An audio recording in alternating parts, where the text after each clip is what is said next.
Welcome to the Slop Temple. We pray this video helps. You start by opening Settings and tapping your name at the top. This takes you to Apple ID controls. Once done, tap Subscriptions to view recurring purchases and trials. If Apple ID verification appears, authenticate with Face ID, Touch ID, or your passcode so you can manage billing. Scan the list for the app you want to cancel. Active subscriptions show next billing dates.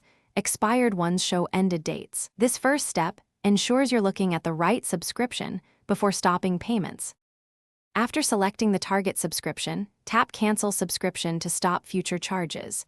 You'll get a confirmation prompt.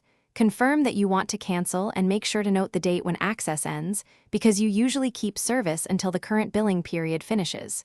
If you see an option to request a refund, follow the on-screen flow or open a support request via Report a Problem.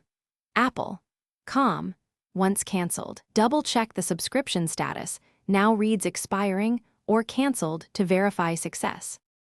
Finish by reviewing your purchase history under Media and Purchases to confirm the cancellation shows on your receipt.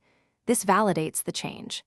If charges continue after cancellation, sign out of Apple ID and sign back in to force sync, and make sure you canceled the correct Apple ID if you have multiple accounts.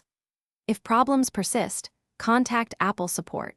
For family plans, check with the family organizer because they control shared subscriptions. This troubleshooting step resolves the common sync and ownership issues quickly. Thanks for watching. Consider subscribing if we helped you.